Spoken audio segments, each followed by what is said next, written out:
Olá pessoas, tudo bom com vocês? E aí, como vocês estão? Está tudo bem? Vocês tiveram um final de semana legal? Vocês tiveram tudo de bom pra fazer nesse final de semana? Vocês aproveitaram que saiu o sol finalmente? Meu Deus, você tava muito frio. Eu amo frio, mas tá, cara, tava osso. Eu já tava sem roupa pra ficar usando porque era muito frio. Mas enfim, como seguindo a tradição de cada 3 vídeos eu respondo uma pergunta, chegamos na época de responder uma pergunta. Yay! E a pergunta que eu selecionei dessa vez é do Bruno Prisco. E a pergunta dele é a seguinte: Bruno, ele apresentou um histórico que ele teve que fazer numa situação que ele teve que fazer um exame durante a gestação da esposa dele e que o resultado da filha, o resultado do exame da filha dele foi que os alelos 12 e 13 do cromossomo 9 estavam invertidos e que o médico disse que esse tipo de alteração genética é comum e que não haveria nenhuma consequência fenoticamente falando. E a dúvida dele são duas dúvidas e são: o que quer dizer de fato uma inversão de alelo e quais são as possíveis manifestações fenotípicas e o que são as muitas combinações e possibilidades. Então, vamos lá! Hoje a gente vai falar de biologia molecular nesse canal, eu tava tão empolgada, eu amo tanto biologia molecular. Pra responder essa pergunta eu vou ter que responder algumas outras coisas antes pra fazer sentido, porque biologia molecular é uma coisa fácil e não é fácil. Vamos lá que vai demandar um pouquinho da cabeça de vocês, então já peço desculpa se eu falar difícil. Qualquer dúvida vocês mandam no comentário que eu faço outro vídeo sobre biologia molecular, mas eu vou tentar ser bem simples e vou tentar explicar mais voltada pra dúvida dele, tá? Então, tipo, se tiverem alguma dúvida específica do que eu falei, aí vocês mandam mais uma pergunta e eu respondo. Suave? Suave, então vamos lá. Antes de mais nada, a gente precisa relembrar que nós humanos, nós temos 23 pares de cromossomos, que no final totaliza 46 cromossomos. Sendo que desses 46, 23 vêm do seu pai e 23 vêm da sua mãe. Esses pares de cromossomos, eles são chamados de cromossomos homólogos, ou seja, são cromossomos que eles estão em pares. Quando você vê um teste que envolva cromossomos, alguma coisa bonitinha, assim, você vai ver que sempre estão em parzinhos. Isso são cromossomos homólogos, eles estão um do lado do outro e eles têm genes parecidos um do lado do outro. E basicamente os cromossomos são a receita do bolo que faz o nosso corpo. Então se nós fôssemos um bolo, nós teríamos uma cobertura, um recheio, a massa, teriam várias receitas dentro dessa receita enorme que vai nos formar. Cada receita desse bolo, seja da massa, seja a da calda, seja do recheio, essas mini receitas dentro da receita completa são genes. Então, resumindo, o cromossomo tem genes, é um acumulado de genes que formam o que nós somos hoje. E esses cromossomos, eles estão localizados dentro do núcleo das nossas células, ou seja, eles são o DNA, que todo mundo fala. O que é o DNA? Então, é essa bagunça de cromossomo que está dentro do nosso núcleo celular. E antes que alguém pergunte, sim, todas as células do nosso corpo têm o mesmo DNA. Pode ser a célula do seu fígado, pode ser a célula do seu olho, pode ser a célula da sua pele, pode ser a célula do seu intestino, pode ser a célula da unha do seu pé. Todas têm o mesmo DNA. O que muda são os genes que estão ativos nessa célula.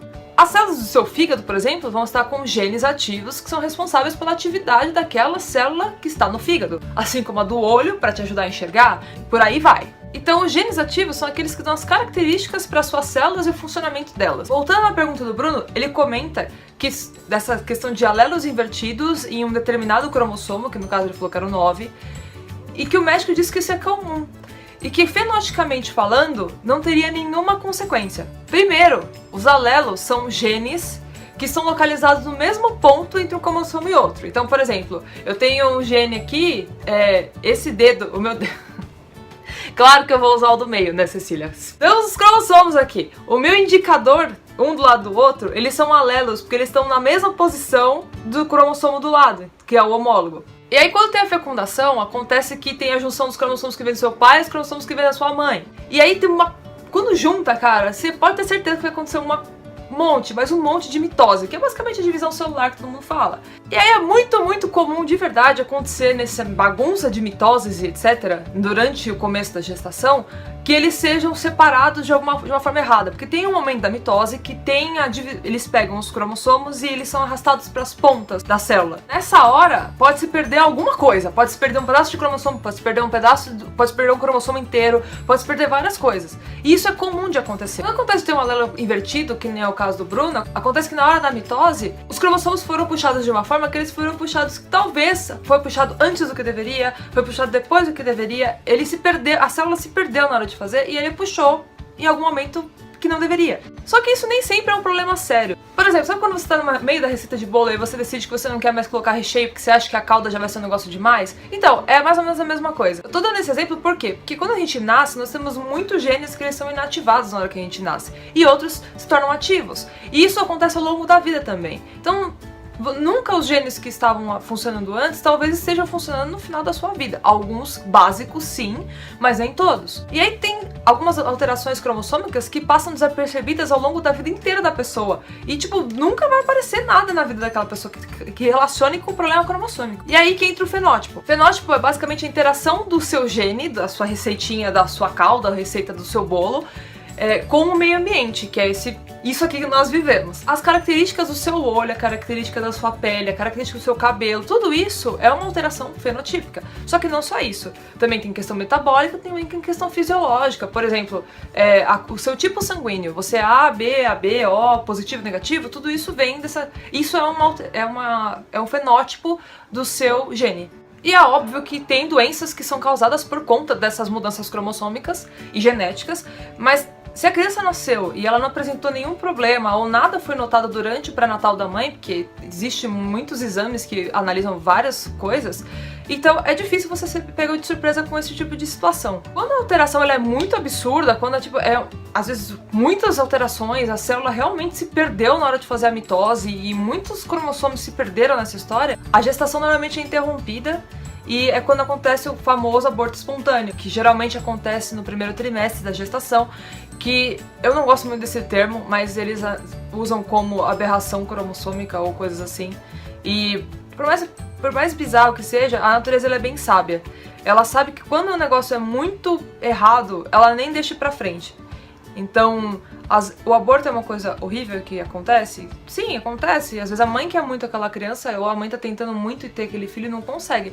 Mas se nesses primeiros 3 meses não foi pra frente, então às vezes é melhor do que se tivesse continuado. Claro que existe a chance de alguma dessas alterações genéticas aparecerem ao longo da vida, mas nesses casos é necessário que você tenha uma influência ambiental também no meio para conseguir ativar esse gene que vai fazer com que ele apareça errado e cause algum problema. Não é tão difícil isso acontecer, especialmente em casos de câncer, isso acontece bastante, mas não é todos que vão ser derivados disso. O recado final desse vídeo basicamente é: fiquem tranquilos, porque alterações cromossômicas genéticas elas são mais comuns que todo mundo pensa aqui, e assim, às vezes você que tá assistindo você tem e você não sabe, eu devo ter várias, a minha irmã que também deve ter várias, e que não são iguais às minhas, então assim, todo mundo tem vários tipos de alterações que acontecem ao longo da vida. A partir do momento que você faz mitose, você pode ter algum erro em algum gene que vai provocar alguma outra coisa, ou talvez não provoque. Depende do gene que está envolvido e depende do cromossomo, depende de vários fatores que estão sendo envolvidos, depende da quantidade, depende do tamanho do estrago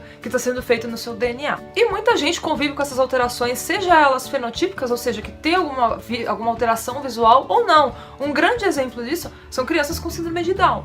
Por quê? Porque elas tiveram uma trissomia do cromossomo 21. Elas têm 3 cromossomos 21 ao invés de 2. Às vezes o problema tá no pai que tá trazendo 2 cromossomos ao invés de 1 na hora da fecundação, ou da mãe também. Tem algumas alterações que são visíveis, mas que as pessoas vivem bem hoje em dia. Mas de qualquer forma, hoje em dia tudo é muito mais fácil de você constatar se a pessoa tem ou não algum tipo de alteração. Se você tem alguma suspeita, se você tem um histórico familiar e você acha que isso talvez possa trazer para um filho, por exemplo, se você estiver grávida, que nem é o caso da esposa do Bruno, então avise o seu médico, informe para ele, porque ele vai constatar se precisa ou não fazer um exame mais detalhado sobre isso para te trazer uma resposta.